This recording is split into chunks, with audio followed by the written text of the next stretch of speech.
I'm sorry. I don't want to be an emperor. That's not my business. I don't want to rule or conquer anyone. I should like to help everyone if possible. Jew, Gentile, black man, white. We all want to help one another. Human beings are like that. We want to live by each other's happiness, not by each other's misery. We don't want to hate and despise one another. In this world there's room for everyone, and the good earth is rich and can provide for everyone. The way of life can be free and beautiful, but we have lost the way. Greed has poisoned men's souls. Greetings, citizens of the world. We are anonymous. We are reaching out to you in such a direct manner because we have exhausted every other avenue. We would like to take a few minutes of your time to inform you about the United States government's plan to murder over 120 million citizens. We do not have enough time to reveal all of the evidence or history on this plot. You must find the truth out for yourself. Open your eyes. People are already disappearing in the USA. The homeless are being rounded up in the night by military persons and disposed of. Mass graves are already in place, as well as millions of coffins that President Obama has bought himself for the citizens of the US. Each crematorium-ready coffin can fit 5 bodies easily. The citizens of America have already been divided into groups based on data gathered on them by census records, NSA spying, and labeled by markers on their mailboxes. There are 3 groups: the dead group, the re-education group, and the compliance group. The citizens labeled for the dead group are going to be rounded up beginning in mid-July and taken to one of over 800 FEMA camps in the US, each prepared to exterminate and dispose of over 220,000 people at one time. These camps have been built over many years and are equipped, guarded, and functioning as we speak. The citizens labeled to be re-educated will be sent to the camps to be brainwashed, re-educated, until the government deems them fit for circulation back into society. Lastly, the compliance group are those who the government does not see as a threat, but as those able to be bribed or simply weak enough to comply with anything the government demands. Already, in the US, soldiers from all branches of military are set up and actively running night raids in civilian homes, and more are coming daily. Law enforcement is set up to work with them. New military vehicles and equipment are being injected into the society every day. Obama states the purpose of this is for a drill that will help train military for combat situations and to get the public used to interacting with them. The United States of secrecy has kept you all blind, just like the US citizens are kept blind. Bills have been passed secretly, without going through Congress, without being seen or approved by anyone but the president alone. Bills that make martial law easily available, indefinite detention and torture of any citizen without hearing or trial legal, as well as the assassination of any US citizen without need for explanation, unrestricted by dictator Obama. The United States has been a police state for many years now, but it is coming to a head. Obama is planning on implementing martial law so he can further control the population, murder citizens, stay in power, and eventually bring about a new world order. Already Russia, China, and countries in Europe are in alliance with the US on this and plan to aid in creating one world government. We are not here today to discuss this, but to help save the people. If you think the American Holocaust will not affect you, you are sadly mistaken. This is going to spread. This is already taking place. People are already being murdered. The United States citizens need your help to save the country and their lives. It is time to wake up. It is time to stand and unite. As citizens of the world, if millions of us fall, we all fall. If millions of us are murdered, we can all be murdered. If you turn a blind eye now, the same will be done to you. This message may seem desperate and unbelievable to you. It is. The people of the US are desperate. The corruption in the government of the United States of America is unbelievable. Now that you know people will die, what will you do about it? We are anonymous. We do not forgive. We do not forget.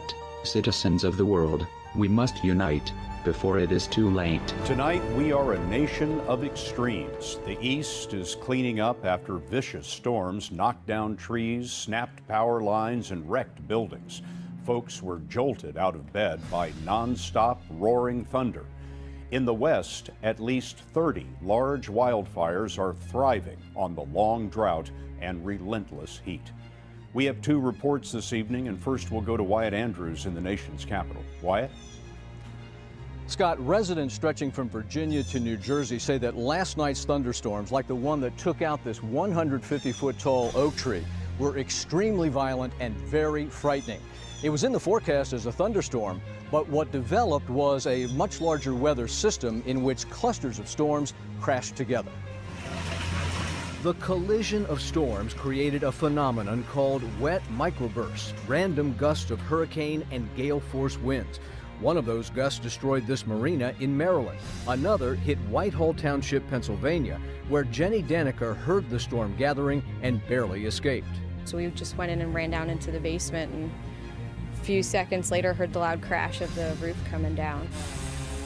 In New Jersey, residents like Paul Marositz described rain and hail coming in sideways. The wind was worse than Sandy. That's how loud it was. In Washington, the storm created a spectacular light show, but also forced a group of Girl Scouts camping out at the White House to seek shelter in the executive office building. This microburst storm was part of a weather pattern that forecasters call the Ring of Fire, the high pressure and hot air that's dominated the east and the south from New England to Texas throughout the month of June. Colder air slamming into the ring from all directions brought floods to Texas and record rainfall in the east. Washington in June got 3 times the normal amount of rain. I'm Carter Evans. Here in the West, it's another day of triple-digit temperatures from California to Washington state, where hot weather is fueling a new wildfire. Flames forced dozens to flee their homes in Quincy. 30 miles away near Wenatchee, some evacuees returned to find their houses burned to the ground. Heavy hail pelted the city of Tucson, where the hot weather caused severe thunderstorms. Dramatic photos and videos from Phoenix showed intense lightning overnight. The high temperatures are caused by a high-pressure system stalled over 9 western states, trapping them under a heat dome. They won't have power back on until 6:30 in the morning. In Los Angeles, cooling off next to an air conditioner was not an option for some after a power outage left nearly 21,000 customers in the dark. The state's utilities are now urging Californians to conserve electricity in what's known as a flexible. A very dangerous weather system. We've already seen it damage on the ground. Take a look now. These are some very ominous looking images. CNN meteorologists, I don't know if we can take down that banner, if that would help at all, or if there's nothing really to see on the ground there. But I mean, you really get a sense of just how large this system is. I want to go to our meteorologist, Tom Sater. He joins us with the latest on what's going on. What are you seeing here when you look at what's going on? What is this? A funnel cloud? Yeah, it's a massive supercell storm right now, Anderson, that is showing rotation, as you can see it. Now, trained weather spotters have spotted a tornado that was on the ground near Lee's Summit, Missouri. This is just to the southeast of the Kansas City metro area. So along with this, it's moving southeast away from Kansas City, and you can see there's debris now. There is debris on the ground, so we're getting this not only now a Doppler indicated rotation, but you can start to see the damage. No reports of damage from the previous touchdown of this. This is all in a watch, a tornado watch from Kansas City, Kansas, down toward Joplin, Missouri, over toward central Missouri, and Columbia, where the University of Missouri is. This is in effect until midnight. Now, this warning, most likely, that was extended to run from 7 Central Time to 7:30, will most likely be extended. But you can see there's the transformers that are blowing now, so the strong circulation on the ground. Earlier, Anderson, you couldn't see it much because it was wrapped in rain. But this is a big indication. Look at the monster-sized storm. This is, of course, the bottom of the supercell, as the atmosphere is extremely volatile right now from parts of eastern Kansas across into central Missouri. I wouldn't be surprised, too, if the National Weather Service extends the tornado watch for central Missouri eastward to include the metropolitan area. Authorities have initiated an emergency response after a 6.5 magnitude earthquake struck its northwestern Xinjiang Uyghur Autonomous Region. 6 people have died in the quake, which rocked Bishan County Friday morning at a depth of 10 kilometers. About 3,000 houses have been damaged. The tremor was also felt in neighboring Yecheng County, prompting the immediate evacuation of residents. At least 29 aftershocks have been reported since the earthquake. The Ministry of Civil Affairs and the China National Commission for Disaster Reduction have sent work teams and soldiers to assist relief efforts in quake. This may be the epicenter in the fight over same-sex marriage. What do we want? Marriage equality! Granbury, Texas, a small town roughly 65 miles southwest of Dallas, boasts the first town square in Texas. Welcome to God's country. The town may be the last to issue marriage licenses to same-sex couples. It's one man and one woman. That is how marriage should be. Jim Cato and Joe Stapleton have been together for 27 years and were prepared to get married on Monday. It was their first opportunity after the Supreme Court declared gay couples have a constitutional right to marry. They want their license to read Hood County, where they live and pay taxes. But so far the county's clerk, Katie Lang, is holding up the process. We wanted to be the first people in Hood County to get married. We thought we would be married on Monday, but not going to happen. Lang initially said she would not issue the licenses because of her own religious objection. But then later in the week, she said she would allow other members in her office to do so. But couples like Jim and Joe have been told the proper paperwork has not arrived. But in similar small counties like San Saba, Texas, the logistical issues have been worked out, and gay couples like Jonathan Means and Jason White successfully obtained a license, while Jim and Joe continue to wait. When do I come in your office? She said, I don't know. And everything was she didn't know. Lang's reluctance has sparked a bitter battle from both sides in this normally quiet town. Religious freedom supporters on one side of the street, gay rights activists on the other. One side defending Lang's right to object. We have a message for Katie Lang. You are not alone. Your community is here with you. The other demanding she abide by the Supreme Court's order or quit. Get on board with equality or resign today. Baltimore Police Department already under fire for his alleged role in April's death of Freddie Gray. Now more controversy in this city. This department now investigating in the wake of this questionable sign discovered inside one of these prisoner transport vans. And you see on the inside of the door it reads, "Enjoy your ride, 'cause we sure will." This photo is now circulating, and some, including police officials, are calling the wording, and I quote, "concerning and unacceptable." Listen, you know the story about Freddie Gray. He suffered that critical neck injury after being left handcuffed and shackled in the back of a van similar to this one that made several stops before medics finally were able to treat him. He died later at the hospital.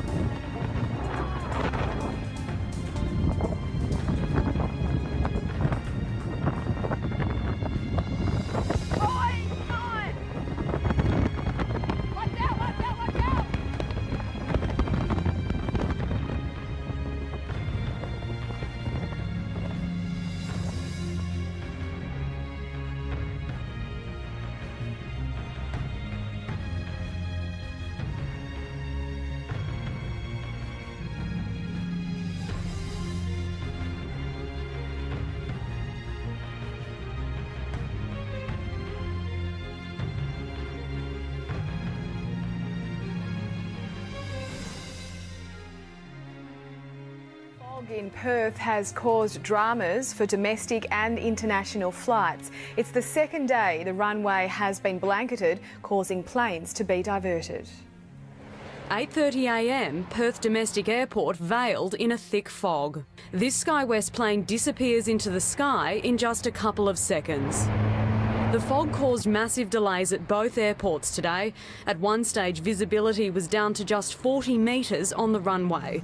An AirAsia flight from Kuala Lumpur to Perth was diverted to Bali because of the conditions.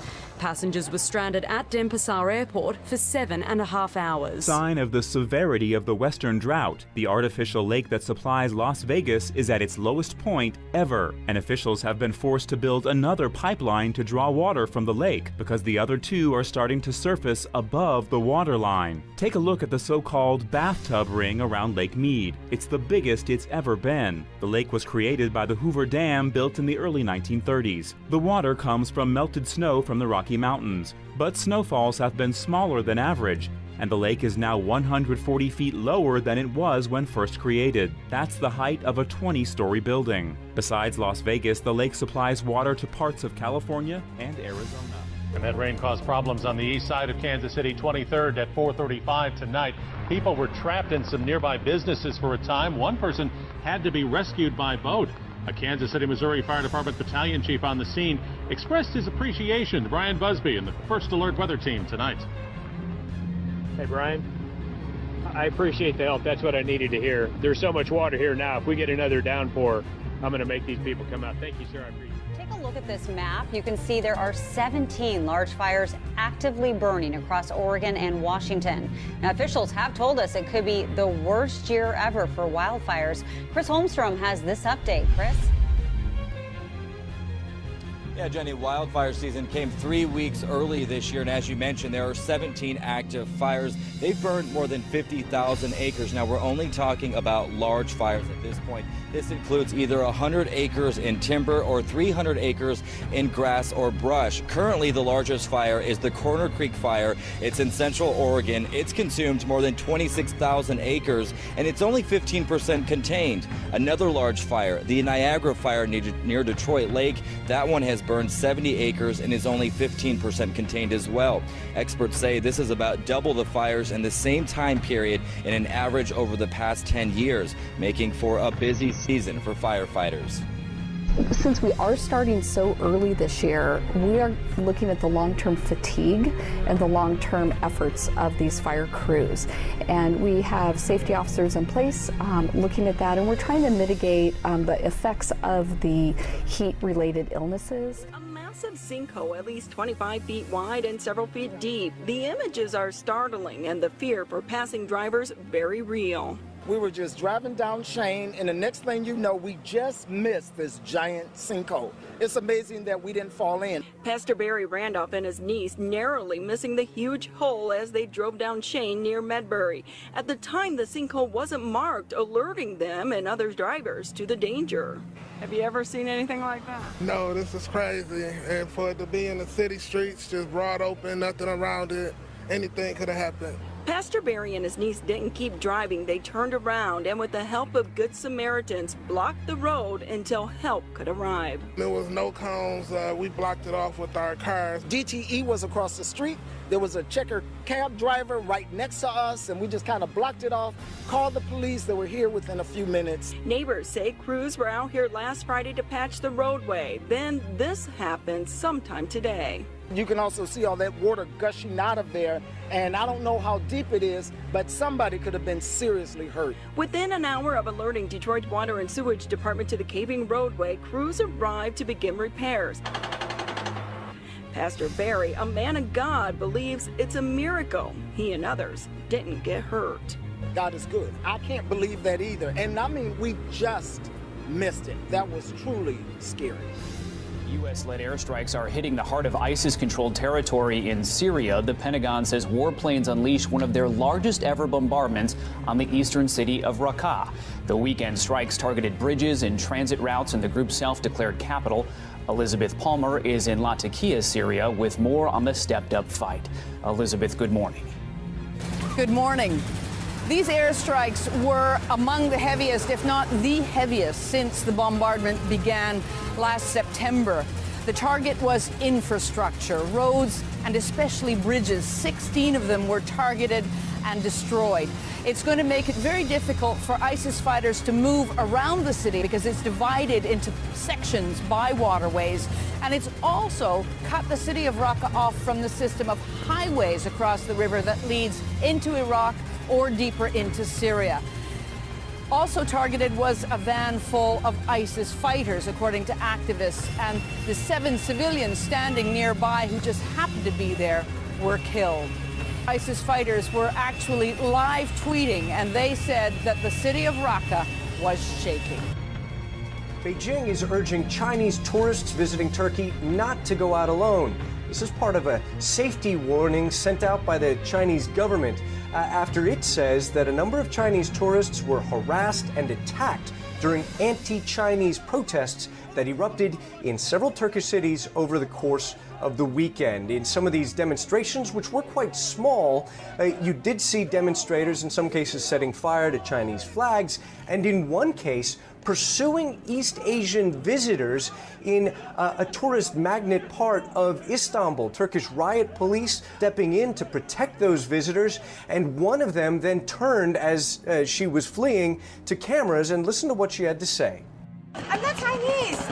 I'm not Chinese, I'm Korean. Some Turks have been objecting to what they claim is China's mistreatment and discriminating policies against China's ethnic Uyghur minority, which also happens to be Muslim. The Turkish government last week, its foreign ministry sent a statement to the Chinese authorities expressing concern over reports of an alleged ban on Ramadan, the Muslim month of Ramadan, in China's western Xinjiang province that the Uyghurs come from. Now, the Chinese government has vehemently denied that there are any policies against Ramadan. It claims that there is freedom of religion enshrined in China's constitution. However, we've seen on some local government websites in Xinjiang instructions to local administrators to prevent students, to prevent civil servants and Communist Party members from fasting during the Muslim month of Ramadan. And this is creating a build-up in tensions between Turkey and China, because many Turks have close cultural, religious, and ethnic links to China's Uyghur.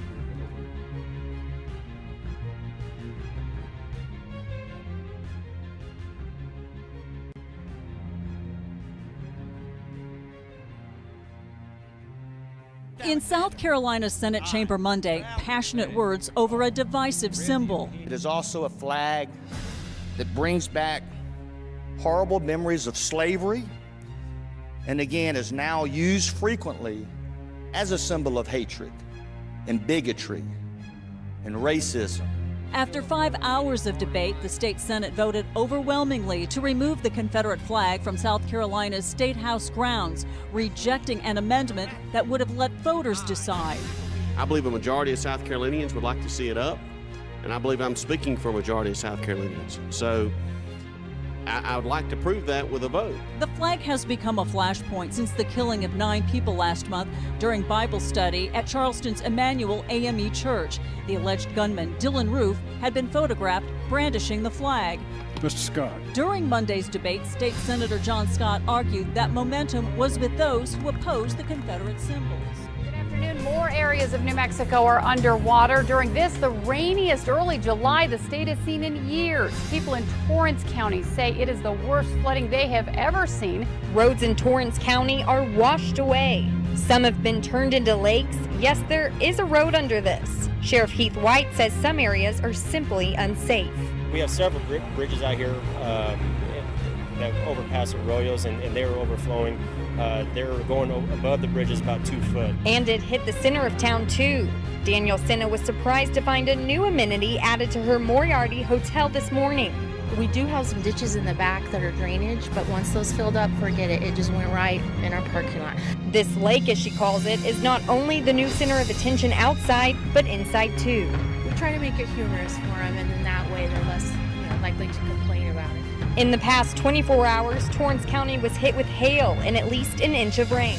Just a few blocks over from the Comfort Inn, the Best Western and Moriarty also faced flooding problems. We're cleaning out water. A lot of rain.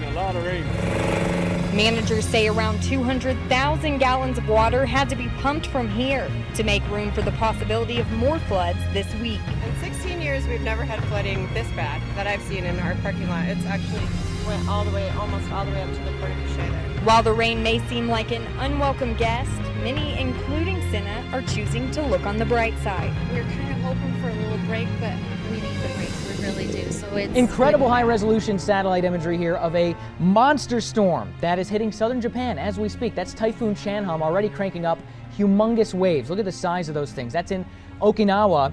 And Okinawa is going to take a pretty bad hit from this storm. We've already had a couple wind gusts over 80 miles an hour there. Now, if you're not familiar, southern Japan, you look at those small islands down there, that's all part of Okinawa Prefecture. So that's a part of Japan. Of course, you've got the city of Okinawa as well, which is also going to take a pretty bad hit. Now, after it hits Japan, we've got to turn our attention to eastern China. Still going to be a very formidable storm. Big city. We have turned a deaf ear to a lot of things. It's time that we change. The debate over the Stars and Bars spilled onto the State House lawn as flag supporters clashed with opponents. First of all, it wasn't a civil war. So you've been brainwashed to call it a civil war, and unfortunately so many of our a slave is one that's brainwashed. Take the smack in the face down. It's not about that anymore. It's about the love and harmony now, right? I move to Senate adjourn. The Senate will hold a final vote on the flag Tuesday. Then it goes to the state's House, where a count by the local newspaper suggests it should also